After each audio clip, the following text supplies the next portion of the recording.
Olá, vamos dar início à nossa análise a respeito da ação penal. E, como todo início, o importante é você começar a compreender o que a ação penal significa, o que a ação significa, né? Essa é uma discussão que remonta pelo menos ao século XIX, tentativa de organização científica do mundo, né? Doutrina do século XIX, tentando estabelecer conceitos universais a respeito de uma série de questões, inclusive da ação, e aí a gente vai tentar então enxergar como é que a doutrina do século XIX trabalhava com esses temas. A construção toda é orientada pelo direito civil e pelo processo civil. O processo penal é uma espécie de primo pobre dos processos que vem a reboque do processo civil, muitas vezes, né? E que agora, aos poucos, está querendo se desvincular. Então, teoricamente, a gente tem uma origem dessa discussão toda, que remonta à discussão da escola histórica do Savigny, no primeiro momento, com a chamada teoria civilista ou imanentista da ação. Todo o olhar era voltado por que os romanos antigos entendiam por axio. Então, os autores do século XIX, olhando os textos romanos antigos, tentavam identificar como é que os romanos compreendiam e empregavam aquela palavra axio. Bom, para o Savigny, nessa chamada teoria civilista ou imanentista da ação, a interpretação que ele fez é que os romanos entendiam a axio, a ação, como sendo o próprio direito material. Tem uma frase famosa do Savigny que diz que a ação é o direito material em movimento. Como assim? Na leitura dessa teoria, só teria a ação quem fosse proprietário da coisa. Lembra que o raciocínio é todo a partir do direito civil e do processo civil. Então eu tenho um direito material de propriedade. Imagine que eu seja dono de um livro. Bom, o livro é meu. Bom, se alguém quiser se apossar do meu livro, eu tenho axio contra esta pessoa. A axio seria o próprio direito material de propriedade se movimentando. Só teria axio, só teria a ação quem fosse dono da coisa, quem tivesse direito material. E quem não tem direito material? Bom, quem não tem direito material não tem axio. Essa era a leitura da teoria civilista ou imanentista da ação. Portanto, vinculava a ação ao próprio direito material, certo? Bom, isso vai ser contraposto, ainda no século XIX, por uma série de pensadores, em correntes teóricas que a gente vai aglutinar aqui, chamada de teorias abstratas da ação, que justamente vão fazer o desvinculamento da ação em relação ao direito material. Começar pelo Windscheid. O Windscheid faz uma análise crítica da teoria do Savigny para dizer que o que os romanos antigos entendiam por axio não era exatamente o direito material, e sim aquilo que eles, alemães do século XIX, compreendiam como pretensão. Então, para o Windscheid, ação e pretensão eram a mesma coisa na leitura dos romanos antigos. Ele entendia que os romanos antigos empregavam a palavra axio como os alemães do século XIX empregavam a palavra pretensão. Bom, aí se inicia uma polêmica com outro professor chamado Theodor Mutter, uma famosa polêmica Windscheid versus Mutter, bastante importante de ser conhecida, porque é ela que organiza melhor alguns conceitos, né, o conceito de ação e o conceito de pretensão. O que o Mutter vai fazer é fazer um contraponto ao Windscheid, dizendo, olha, Windscheid, você até tem razão quando critica o Savigny, mas você não tem razão quando equipara a ação à pretensão. Porque a ação é um direito que eu tenho de invocar a tutela do Estado. Agora, pretensão não é a mesma coisa. Pretensão é o que eu quero quando faço isso. Então, a ação e pretensão não se misturam. Eu posso ter uma ação e diferentes pretensões. Então, ação e pretensão são institutos diferentes. É claro que toda vez que eu invoco a tutela do Estado, eu exercito o meu direito de ação, eu tenho acoplado a esse direito de ação uma pretensão, eu quero alguma coisa. Mas não são sinônimos os institutos, né? É famosa a polêmica porque eles escrevem textos, de certa forma, ácidos, até um contra o outro, criticando veementemente, até com críticas bastante incisivas, né?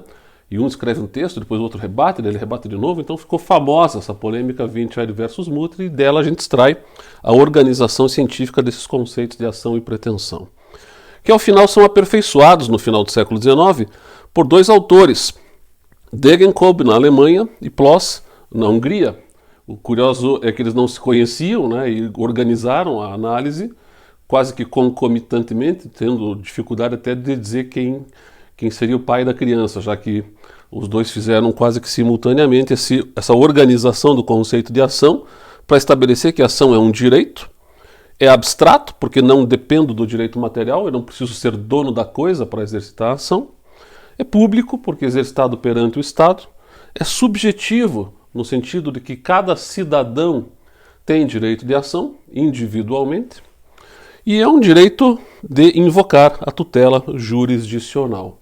Então o Estado tem poder, jurisdição, de solucionar os conflitos, e eu tenho direito de invocar esse poder. O nome que eu dou a esse direito de invocação do poder é ação. Construção toda a partir do direito civil e do processo civil. Teremos até outros autores que vão tentar estabelecer um novo olhar em relação a essas questões, ou repaginando até alguns conceitos, como faz, por exemplo, o Adolf Wack, com a teoria da ação como um direito concreto, muito parecida com a teoria do Savigny, a ideia de que se vincula, né, a ação ao direito material, só que o Wack trabalhava com a ideia de que terá ação aquele que tiver razão. Aquele que o juiz der razão tem ação. É uma teoria difícil de trabalhar porque ela não explica o que acontece se eu perder, né? Se a minha pretensão não for julgada procedente. De qualquer forma, ela foi incorporada no Código Civil Brasileiro de 1916, no artigo 75, que tinha uma regra que estabelecia a todo direito corresponde uma ação que o assegura. Quer dizer, a ação assegura o direito. Então é um espelho, né, da teoria do Adolf Wack no Código Civil Brasileiro de 1916, que não está mais vigente, claro.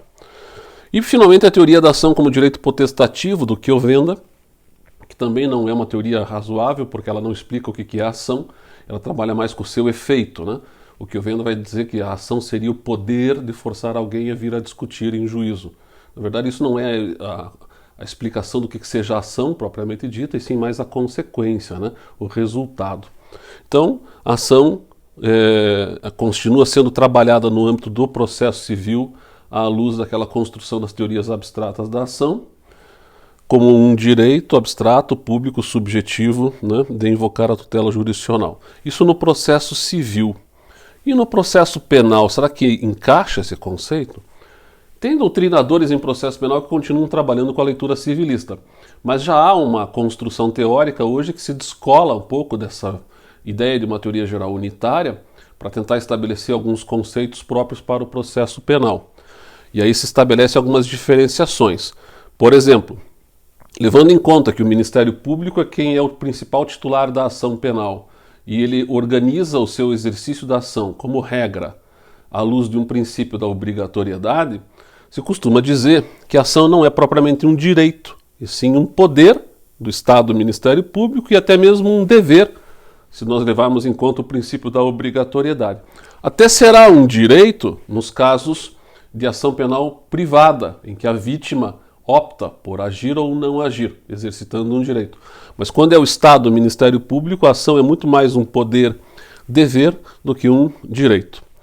Enquanto aqui se trabalha com a ideia de abstração, de desvinculação do direito material, eu posso exercitar a ação sem ter que demonstrar previamente que eu tenho direito material, basta que eu diga ao juiz, depois eu provo. No processo penal não funciona assim, a ação é muito mais próxima da concretude do que da abstração em relação ao direito material. Para exercitar uma ação penal, eu tenho que apresentar ao juiz, junto com a petição inicial, que materializa o direito de ação, um conjunto de elementos preliminares probatórios que sustentem o que eu estou dizendo na petição inicial. Eu tenho que demonstrar, presta atenção na palavra, materialidade do crime. Quer dizer, a demonstração de que ocorreu um comportamento que gerou um resultado no mundo físico e que aquele comportamento se enquadra numa figura típica e que, portanto, eu tenho, pelo menos na aparência, uma conduta criminosa. Então, a ação, ela depende no processo penal da demonstração antecipada de ainda que não seja um juízo de valor definitivo, porque esse momento não é próprio para isso, né? Nós estamos no começo, no nascedouro de um processo. Eu tenho que mostrar ao juiz que eu tenho suporte fático e probatório consistente, capaz de dizer o que estou dizendo na petição inicial. Então, por isso que se investiga, né? A investigação serve para que eu colha esses dados, para que eu não seja um aventureiro, para que eu não pegue a notícia do delito e vá direto para a denúncia. A notícia tem que se transformar num conjunto de dados probatórios preliminares que visem confirmar aquela notícia para que eu tenha então condições de tomar a decisão de acusar alguém. Então há um filtro aqui que minimiza acusações infundadas. Então a ação penal ela é muito mais próxima da concretude em relação ao direito material, porque eu tenho que fazer essa demonstração. Eu não posso entrar com a petição seca dizendo para o juiz depois eu provo. Eu tenho que anexar a ela um conjunto de elementos probatórios do que ocorre no processo civil em que ela é abstrata. É público, né? Muito mais público até do que no processo civil como regra, porque é exercitado pelo Estado perante o Estado. Não é subjetivo, não é inerente a cada cidadão. A legitimidade ativa, nós vamos ver na sequência, é bastante restrita, né?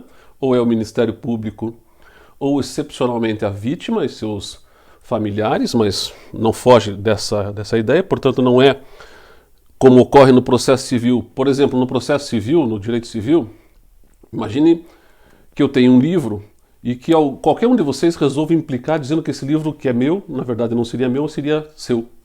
Bom, qualquer um que está me assistindo pode, querendo, entrar com uma ação contra mim, sem ter que demonstrar que tem direito de propriedade de antemão, né? E qualquer um pode fazê-lo. É um direito subjetivo. No processo penal, você assiste uma notícia de um crime na televisão, está meio de bobeira aí na pandemia, não sabe o que fazer, diz, sabe o que? Acho que eu vou entrar com uma ação penal para responsabilizar esse sujeito. Você pode? Evidente que não, porque você não tem legitimidade, não é um teu direito. Só o Ministério Público e excepcionalmente a vítima. Portanto, não é subjetivo. E é claro, um poder-dever de invocar a tutela jurisdicional nesse ponto se equipara. Mas percebe que há uma diferença de trato aqui, né, entre o processo civil e o processo penal.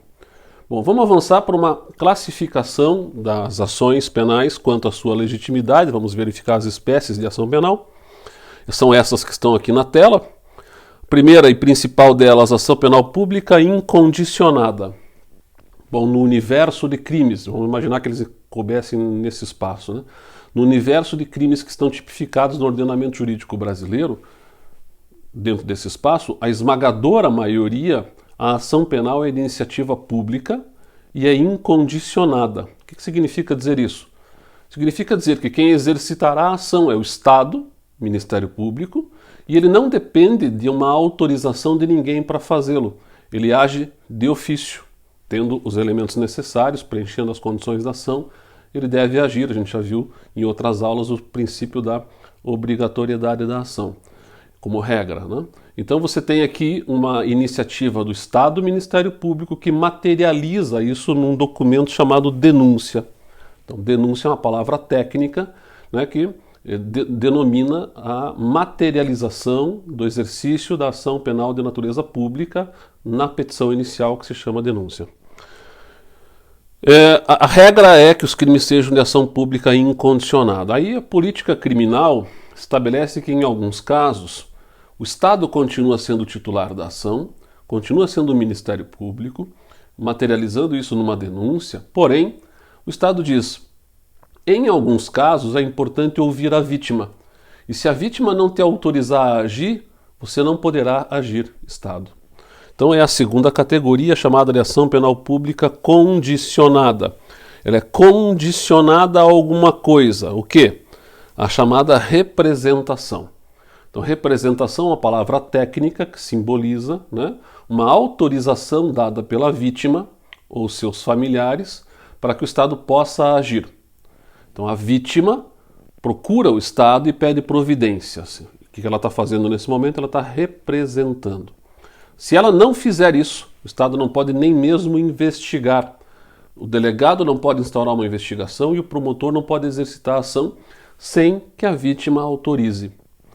Detalhes importantes quanto à representação. Ela não exige um formalismo.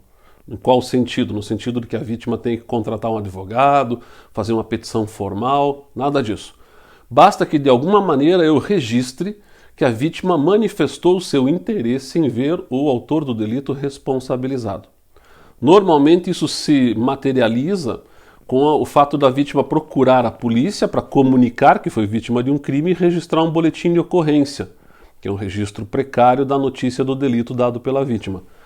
O registro do boletim de ocorrência já é a representação, ainda que não esteja escrito nada a esse respeito. Salvo se excepcionalmente nesse boletim de ocorrência constar alguma referência dizendo que a vítima não representa neste momento, tal. Mas se não constar nada, o registro da comunicação do crime dado pela vítima à polícia já é a representação. A jurisprudência, a legislação não exigem um formalismo adicional. Não precisa nem estar a palavra escrita lá. Basta que ela tenha procurado espontaneamente o Estado para formalizar essa notícia. E isto já é a representação. A representação tem um prazo decadencial para acontecer, de 6 meses. Presta atenção, contado a partir do dia em que eu possa dizer que a vítima tem ciência de quem é o possível autor do delito. Isso aqui é bastante importante de entender e de não fazer confusão com a data do fato. Às vezes coincide, né? No mesmo dia que o crime ocorreu, eu, vítima, já sei quem é o seu autor. Mas nem sempre eu terei esse dado de imediato.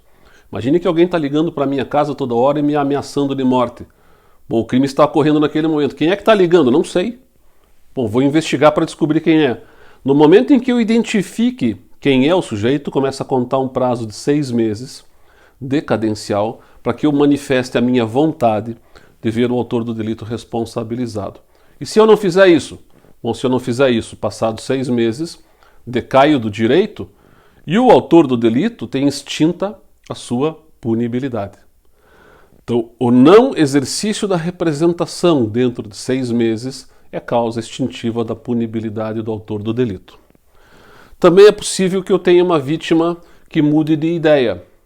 Ela vai à delegacia, ela representa, inicia-se uma investigação e depois ela muda de ideia e retrata-se da representação. Cuidado, né? O povo costuma usar numa linguagem vulgar retirar a queixa.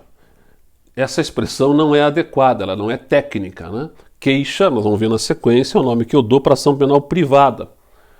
Quando você vai à delegacia retirar a sua autorização, você vai se retratar da representação. Bom, é possível fazer isso desde que eu assim haja até o momento anterior ao oferecimento da denúncia pelo promotor. Oferecimento da denúncia é o exercício da ação. É o protocolo da petição inicial. Até o momento anterior ao protocolo da petição inicial, se a vítima quiser, ela pode mudar de ideia e desautorizar o Estado a agir, retratando-se da representação. Eu posso ter também uma vítima indecisa. Ela representa, depois ela se retrata e depois ela representa de novo. Será que é possível? Sim, desde que seja dentro do lapso de 6 meses que eu me referi. Esgotado o lapso de 6 meses, o máximo que ela pode fazer é se retratar, caso o promotor não tenha oferecido a denúncia ainda, né? Então tem essa limitação. Importante também chamar a atenção por uma regrinha um pouquinho diferente, né, dessa regra geral que eu acabei de falar, que está presente na Lei Maria da Penha nos casos de violência doméstica contra a mulher. Ainda que o Supremo Tribunal Federal tenha construído a interpretação de que a lesão corporal dolosa leve em sede de violência doméstica contra a mulher seja de ação penal pública incondicionada, ou seja, mesmo que a vítima não queira, o Estado mesmo assim agirá, eu tenho crimes que são ainda, no contexto de violência doméstica contra a mulher, muito comuns e que são de ação penal pública condicionada. O exemplo mais visível é o crime de ameaça. Se você olhar o artigo 147 do Código Penal, lá está definido o crime de ameaça, for verificar o parágrafo único, está escrito lá, este crime somente se procede mediante representação. Então toda vez que a lei disser, né, este crime somente se procede mediante representação, estou diante de um crime de ação penal pública condicionada. E aí, em sede de violência doméstica contra a mulher, tem um regulamento diferente, no que diz respeito primeiro ao prazo que eu tenho para me retratar. Qual era a regra geral? Antes do oferecimento da denúncia pelo promotor. E na Lei Maria da Penha? Até o momento anterior ao recebimento da denúncia pelo juiz. São momentos diferentes, né? O promotor oferece a denúncia, o juiz decide receber ou não receber a denúncia. Então, na Lei Maria da Penha, eu tenho um prazo um pouco mais elástico para me retratar, para mudar de ideia. E tem um detalhe adicional na Lei Maria da Penha. O normal é que a vítima, nos casos que não sejam de violência doméstica, procure a delegacia e diga ao delegado: olha, delegado, não quero mais. E aí o delegado formaliza a retratação da representação e está finalizado aquele ato. Na violência doméstica contra a mulher, se a vítima procura a delegacia para dizer que não quer mais, o que o delegado tem que fazer? Ele tem que encaminhar a vítima ao juiz. Só é válida a retratação da representação da vítima se feita na presença do juiz, ouvido o Ministério Público. Não é que o juiz vá deferir ou indeferir a retratação, não é disso que se trata. O que a lei quis fazer aqui é dar um maior conforto para uma vítima de crime de violência doméstica contra a mulher, dando a ela a oportunidade de conversar com um juiz que vai lhe explicar as consequências desse seu ato, né? Para que ela saiba, inclusive, que o Estado está ali, se for necessário, ela pode pleitear medidas cautelares, protetivas, né? Então, o juiz conversando com ela daria um maior conforto, e a ideia da lei Maria da Penha justamente é essa, né? Fazer um acolhimento mais caloroso a vítimas de crimes de violência doméstica por conta da situação peculiar. Muito bem. Então, ação penal pública incondicionada, ação penal pública condicionada, as duas Ministério Público, as duas por denúncia, a segunda dependendo de uma representação da vítima. Agora, ação penal exclusivamente privada. Também por política criminal, o legislador encaixa em alguns poucos casos a ideia de que o Estado do Ministério Público não se movimentará e a vítima é que terá que contratar um advogado para este advogado, representando essa vítima, exercitar a ação em seu nome. Política criminal, a ideia, inclusive, se aprovado o novo Código de Processo Penal que tramita no Congresso Nacional Brasileiro já há um bom tempo, e sem as mudanças que possam eventualmente acontecer, é provável que nós deixemos de ter essa categoria ação penal privada. A ideia do legislador é transformar tudo em ação penal pública. Por enquanto ainda temos essa categoria para alguns casos, poucos crimes. Os mais comuns costumam ser os crimes contra a honra, né? Calúnia, injúria e difamação. A grande maioria, não todos, mas a grande maioria desses crimes são de ação penal exclusivamente privada. E aí a vítima tem que contratar um advogado. Detalhes importantes, né? Ela materializa isso numa queixa-crime e não numa denúncia. Então, denúncia é o nome da ação penal pública, queixa ou queixa-crime é o nome que se dá à ação penal privada. A procuração que a vítima vai outorgar ao advogado tem que ser uma procuração com poderes específicos para o caso. Então, não serve aquela procuração com a cláusula genérica ad judicia e extra para as questões gerais do foro. Esta procuração, de regra, não me serve. Tem que ser uma procuração com poderes específicos. Tem que constar na procuração que eu, vítima, estou outorgando ao advogado para agir em meu nome, que eu estou autorizando que ele ingresse com uma ação penal privada contra fulano de tal por tal crime. Procuração com poderes específicos. Construiu-se jurisprudencialmente uma possibilidade de aceitar-se uma procuração genérica quando a vítima assina o texto da petição inicial, no corpo da petição inicial, a petição junto com o advogado, chancelando o texto. Então, das duas, uma, ou procuração com poderes específicos, ou a vítima assinando no corpo da petição inicial, junto com o advogado, chancelando o texto. Por que se exige isso? Para evitar que esta vítima possa eventualmente não ser vítima de coisa nenhuma, possa estar querendo inventar um crime, falsamente imputar um fato a alguém, e se cobrada depois, pudesse se escudar, se esconder atrás da imunidade profissional do advogado. O senhor sabe que os advogados, de regra, têm imunidade profissional quanto ao que dizem nas petições, né? Porque eles reproduzem a fala dos seus clientes. Então não seria razoável que eu responsabilizasse o advogado se o cliente falseou para o advogado. Veja, a ideia então é fazer com que, se a vítima vai procurar um advogado, ela vai ter que assumir como sua a narrativa. Se amanhã ou depois ficar evidenciado que a imputação era falsa e que a vítima tinha ciência de que era falsa, desencadeando um procedimento ou um processo contra alguém, isso pode caracterizar um crime de denunciação caluniosa. E não seria razoável que a vítima quisesse jogar a responsabilidade para o advogado, como quem diz, não, mas quem inventou essa história foi o advogado. Por isso que se exige ou uma procuração com poderes específicos, detalhando, né, qual é o fato que vai ser imputado ao sujeito, ou a assinatura dela no corpo da petição inicial, para que ela não possa dizer que não sabia o que estava assinando. Bom, também temos um prazo decadencial de 6 meses, só que presta atenção que tem uma diferençazinha.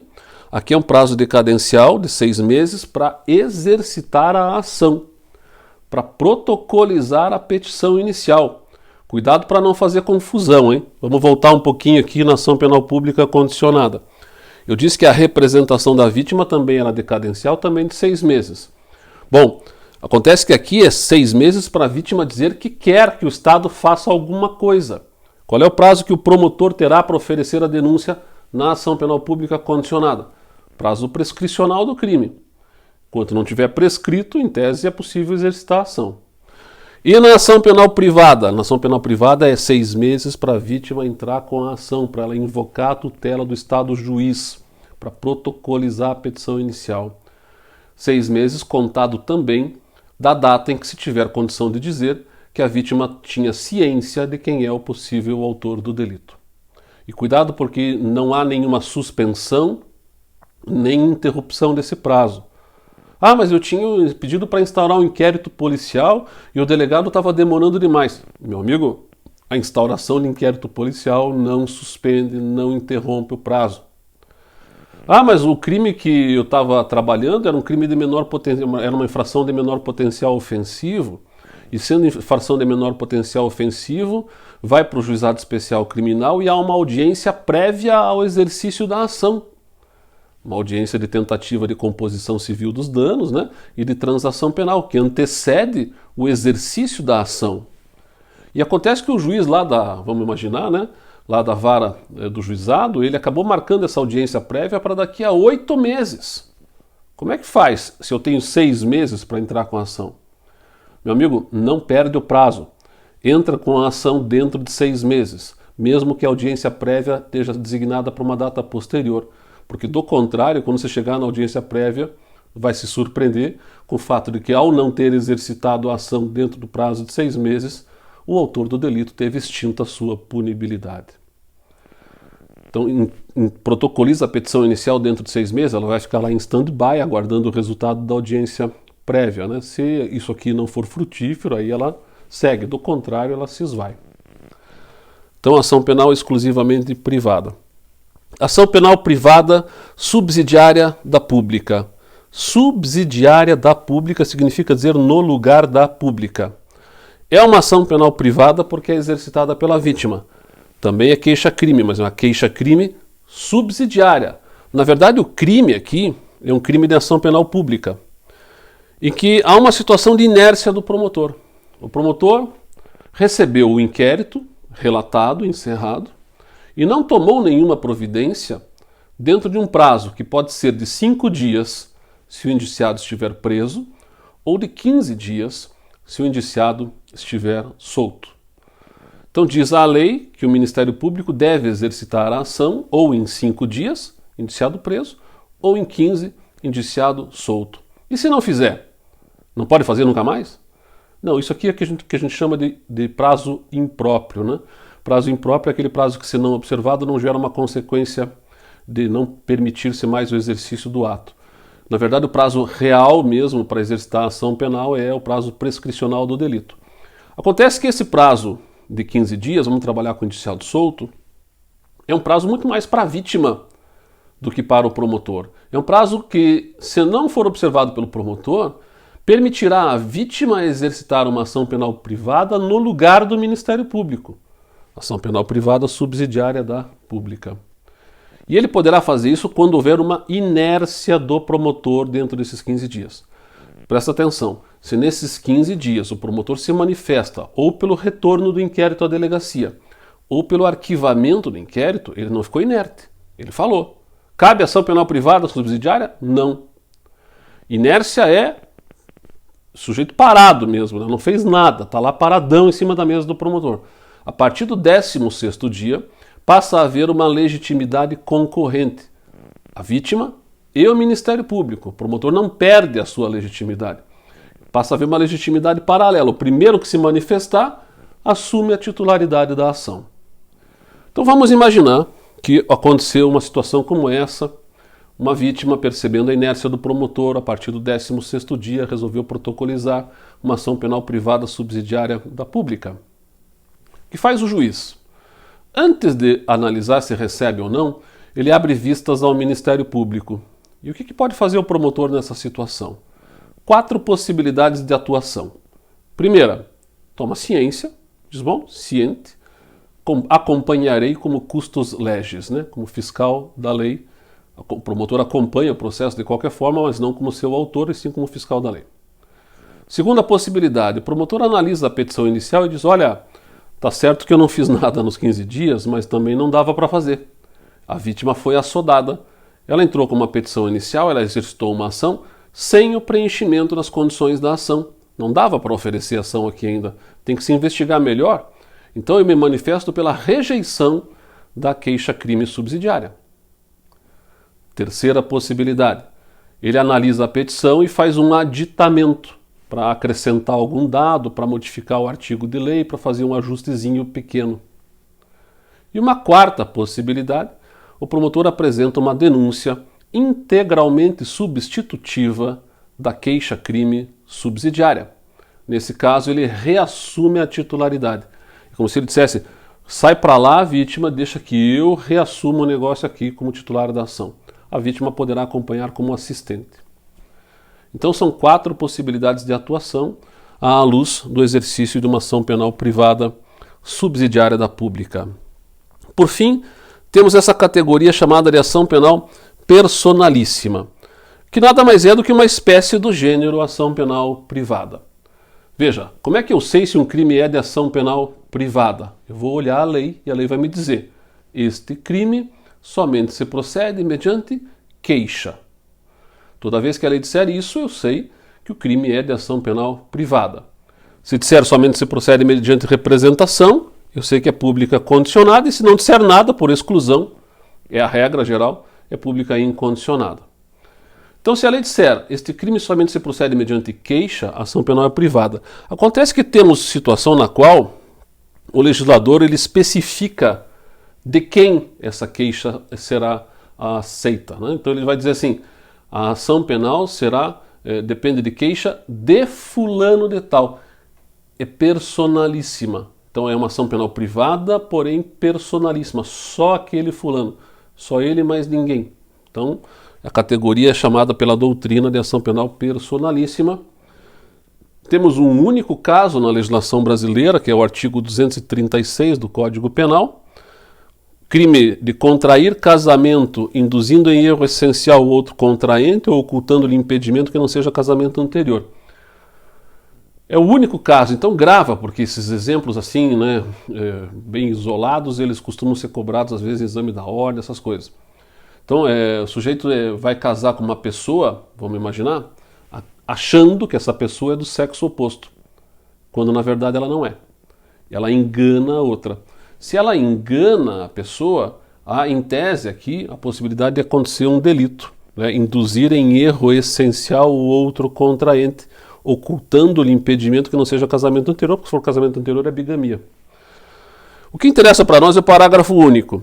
A ação penal depende de queixa do contraente enganado. Ele está especificando o legislador, né? Queixa de fulano, do contraente enganado. Então é uma espécie, a única que nós temos, de ação penal personalíssima. O outro exemplo, que até existia, era o crime de adultério, mas adultério não é mais delito, também não tem mais como exemplo. Ficou só o crime do artigo 236, certo? Então, com isso, a gente fecha a análise aqui, introdutória, né, do conceito de ação e da classificação das ações, para que, numa próxima aula, a gente possa avançar para tratar das condições da ação. Então, até a próxima.